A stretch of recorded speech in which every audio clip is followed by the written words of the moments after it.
ધોરણ 6 સ્વ અધ્યયન પોથી ભાગ 3 પાના નંબર 82 પ્રકરણ 6 પૂર્ણાંક સંખ્યાઓ.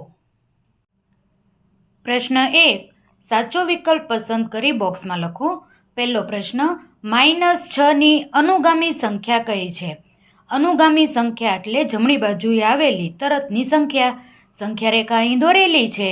-6 ની જમણી બાજુએ પહેલી જ સંખ્યા કઈ દેખાય છે? -5. તેથી જવાબ આવશે -5. વિકલ્પ બી એ સાચો વિકલ્પ છે. બીજો પ્રશ્ન, 7 ની પુરોગામી સંખ્યા કઈ છે? પુરોગામી એટલે ડાબી બાજુની સંખ્યા. સંખ્યા રેખા અહીં દોરેલી છે. 7 ની ડાબી બાજુએ તરતની પહેલી સંખ્યા કઈ છે? 6.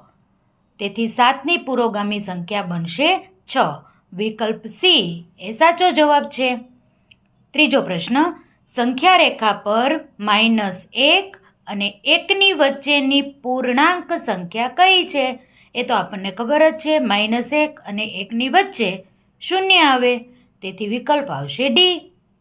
ચોથો પ્રશ્ન, 2 અને -5ની વચ્ચે કુલ કેટલા પૂર્ણાંકો છે? 2 અને -5. 2ની ગણતરી પણ નહીં કરવાની, -5ની ગણતરી નહીં કરવાની. એની વચ્ચે કેટલા અંકો છે ગણી લઈએ. 1, 2, 3, 4, 5, 6. 6 પૂર્ણાંકો મળે છે, તેથી વિકલ્પ આવશે એ.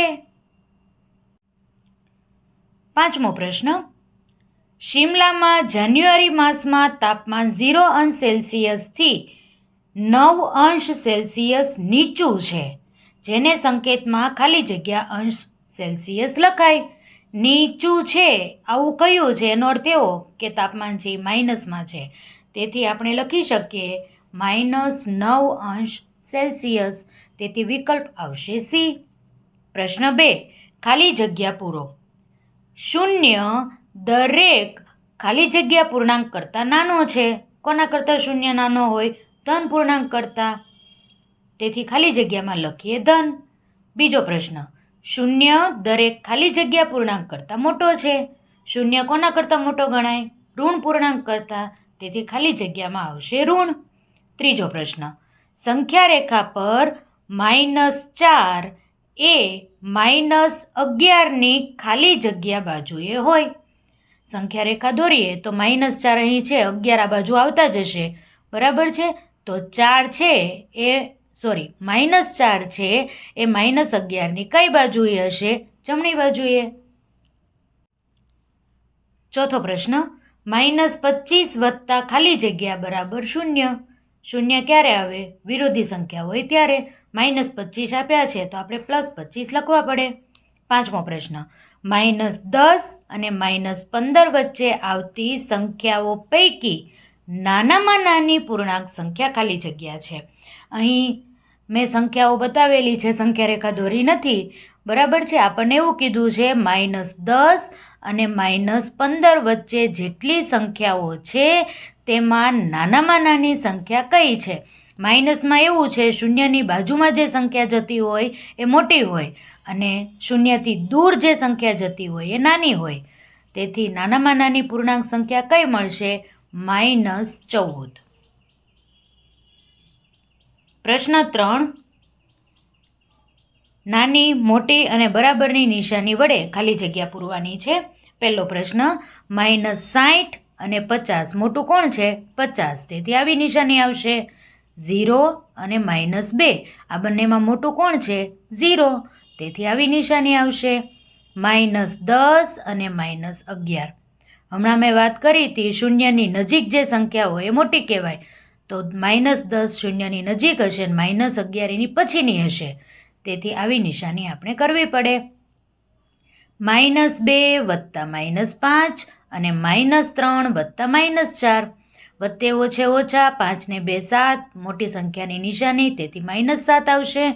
આ બાજુ પણ વત્તે ઓછે ઓછા એટલે -4 મળે. -4 -3 બેનો સરવાળો કરીએ -7 મળે.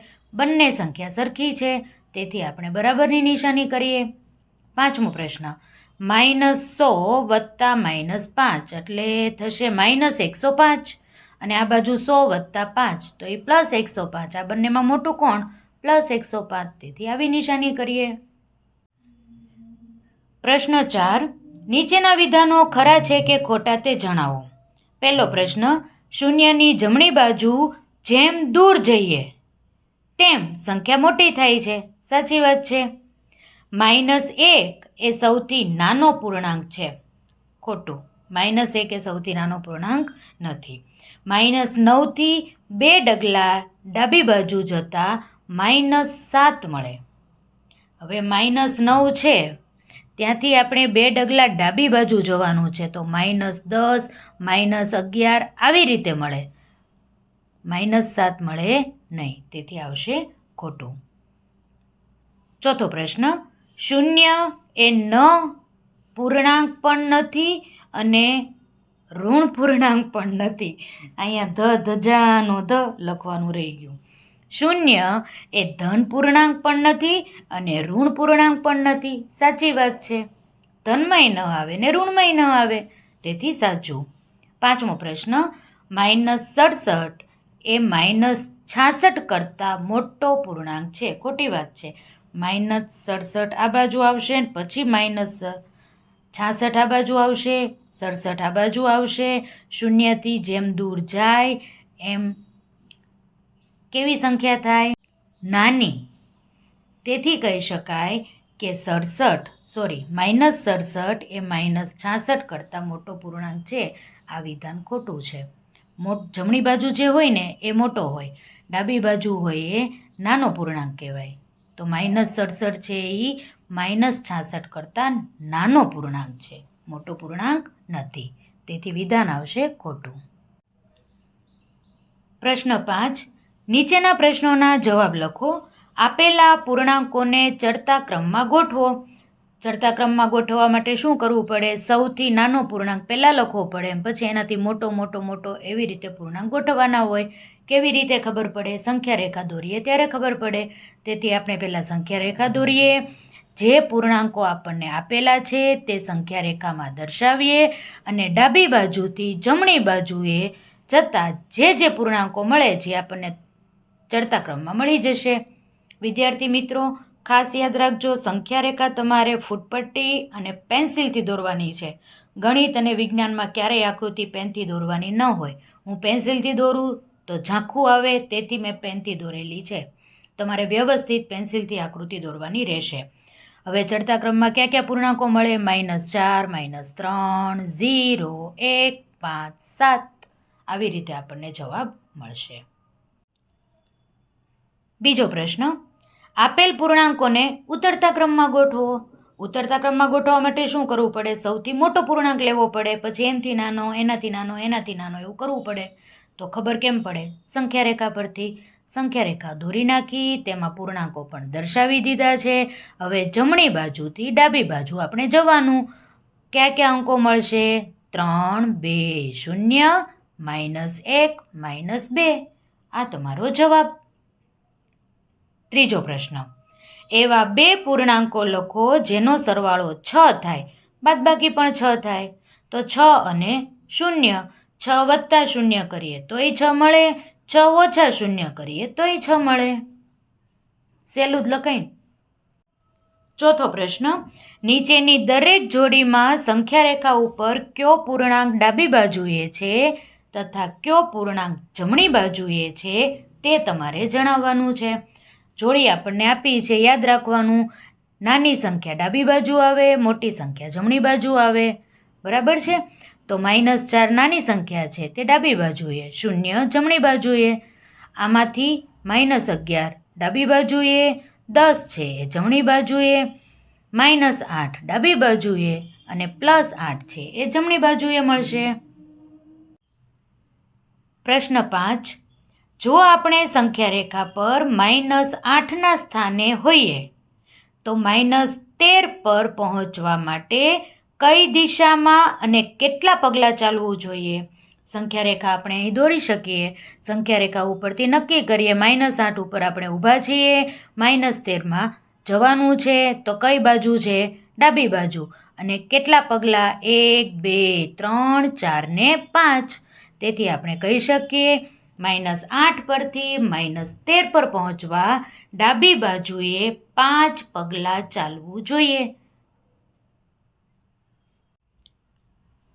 પ્રશ્ન 6. સંખ્યા રેખાનો ઉપયોગ કરીને પૂર્ણાંક મેળવો. -5માં 4 ઉમેરતા સરવાળો કરવાનો છે એટલે જમણી બાજુ ચાલવાનું. ઊભું ક્યાં રહેવાનું? -5 પર 4 ઉમેરવાના છે તો 4 કૂદકા મારવાના. 1 2 3 4. ક્યાં પહોંચી ગયા? -1 ઉપર. તેથી કહી શકાય -5 + 4 = -1. સંખ્યા રેખા પેન્સિલથી દોરવી. અંકો પણ પેન્સિલથી, કૂદકા મારેલું પણ પેન્સિલથી, બધું જ પેન્સિલથી દોરવાનું રહેશે. બીજો પ્રશ્ન, -2માંથી +2 બાદ કરતા બાદબાકી કરવાની હોય, ડાબી બાજુ ચાલવું પડે. ક્યાં ઊભું રહેવાનું છે આપણે? -2 ઉપર, અને 2 બાદ કરવાના છે એટલે ડાબી બાજુ 2 કૂદકા મારવાના. 1 અને 2. ક્યાં પહોંચી ગયા? -4 પર. તેથી -2 - 2 = -4. પ્રશ્ન 7. સંખ્યા રેખાનો ઉપયોગ કરી સરવાળો કરો. 8 + -5 વત્તે ઓછે ઓછા એટલે હકીકતમાં આપણે 8 - 5 આવું કરવાનું છે. 8 ઉપર ઊભા રહીએ, બાદબાકી છે એટલે ડાબી બાજુ ચાલવાનું. કેટલા ઠેકડા મારવાના? 5. 1 2 3 4 5. ક્યાં પહોંચી ગયા? 3 ઉપર. એવી રીતે બીજો પ્રશ્ન જોઈએ. -2 + -7 વત્તે ઓછે ઓછા થાય. આપણે કરવાનું છે શું? -2 - 7. -2 પર ઊભું રહેવાનું, બાદબાકી છે, ડાબી બાજુ ચાલવાનું. કેટલું ચાલવાનું? 7 પગલાં. -2 ઉપર આપણે ઊભા છીએ અને 7 પગલાં આપણે ચાલીએ એટલે -9 પર પહોંચી જઈએ. ત્રીજો પ્રશ્ન, 4 + -9. ફરીથી 2 નિશાની વચ્ચે ઝઘડો થયો. કોણ જીતશે? વત્તે ઓછે ઓછા, ઓછા જીતશે. તેથી કરવાનું 4 - 9. 4 પર ઊભા રહેવાનું છે, ઓછા છે એટલે ડાબી બાજુ ચાલવાનું. 9 પગલાં ભરવાના. ક્યાં પહોંચી જશું? -5 પર. પ્રશ્ન 8. સંખ્યા રેખાનો ઉપયોગ કરીને બાદબાકી કરો. એનું એ જ છે. -3માંથી -2 બાદ કરો. -3 પર ઊભું રહેવાનું, બાદબાકી છે એટલે ડાબી બાજુ ચાલવાનું. કેટલા ડગલા? 2 ડગલા. તો 1 અને 2. ક્યાં પહોંચી ગયા? -5 ઉપર. તેથી -3 - 2 = -5. પ્રશ્ન 2. -3માંથી -2 બાદ કરો. -3માંથી -2 ને બાદ કર્યા. 2 નિશાની વચ્ચેનો ઝઘડો, ઓછે ઓછે વત્તા. તેથી થશે -3 + 2. -3 પર ઊભું રહેવાનું, વત્તા છે એટલે જમણી બાજુ ચાલવાનું. કેટલા ડગલા? 2 સ્ટેપ. -3થી 2 સ્ટેપ આપણે આગળ વધીએ જમણી બાજુ, તેથી આવશે -1. પ્રશ્ન 9. સંખ્યા રેખાનો ઉપયોગ કર્યા વગર સરવાળો કરો. સંખ્યા રેખાનો આપણે ઉપયોગ કરવાનો નથી. બબ્બેના જૂથમાં આપણે આગળ વધશું. તો વત્તે ઓછે ઓછા થાય તો 30માંથી પહેલાં 25 બાદ કરવા પડે. વત્તે ઓછે ઓછા થાય તેથી 10ના 10 લખ્યા. 30માંથી 25 બાદ કરીએ તો 5 મળે. -10 તો છે જ. 5 - 10 વત્તે ઓછે ઓછા. 10માંથી 5 જાય તો 5. મોટી સંખ્યાની નિશાની, તેથી આવશે -5. 70 + -20 + -30 વત્તે ઓછે ઓછા, વત્તે ઓછે ઓછા. 70માંથી 20 જાય તો 50, -30 તો છે જ. 50માંથી 30 બાદ કરીએ તો 20 મળે. પછીનો દાખલો, -350 વત્તે ઓછે ઓછા 240. બંને નિશાની સરખી હોય, સરવાળો કરવો પડે. સરવાળો કર્યો 590 મળે છે. મોટી સંખ્યાની નિશાની કરવી પડે, તેથી જવાબ મળશે -590. પ્રશ્ન 10. કિંમત શોધો. હવે 4 સંખ્યાઓ આપણને આપેલી છે. ઓછે ઓછે વત્તા ઓછે ઓછે વત્તા અને હવે આપણને નવી સંખ્યાઓ જે મળી છે એનો આપણે સરવાળો કર્યો. સરવાળો કરતાં કેટલા મળે છે? 161. બીજો દાખલો જોઈએ. 30 વત્તા ઓછા 11 વત્તા 111.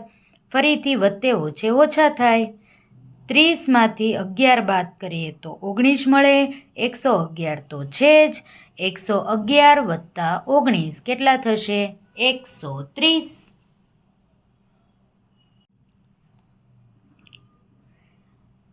જાતે કરીએ. પ્રવૃત્તિ તમને એક આપેલી છે.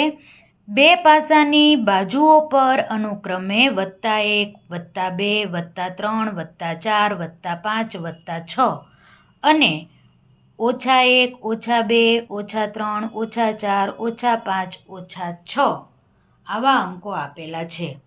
બે મિત્રો વારાફરતી પાસાની જોડી ઉછાળે છે અને જે અંક મળે તેનો સરવાળો નોંધે છે. દરેક વખતે પાસા ઉછાળતા મળતા અંકનો સરવાળો અગાઉના અંકમાં ઉમેરતા રહે છે. આમ કરતાં જે મિત્રનો અંક 20 કે તેથી વધુ પહેલાં પહોંચે તે રમત જીતે છે. મિત્ર એક પાસો ઉલાળે છે. બંને મિત્રો માટે અલગ અલગ ટેબલ આપેલા છે. પહેલો પાસો જ્યારે ઉછાળે છે ત્યારે મળે છે અંક અહીં લખેલા છે. બીજો પાસો ઉછાળે છે ત્યારે મળતા અંક અહીં લખ્યા છે. આ બંને વચ્ચે સરવાળા બાદબાકી કરીને જે જવાબ મળે તે અહીં લખવાનો છે અને જવાબને આગળના જવાબમાં ઉમેરતા જવાનું છે. એવી જ રીતે બીજા મિત્ર માટે પણ કરવાનું છે. અને આ રમત ક્યાં સુધી તમારે રમવાની છે?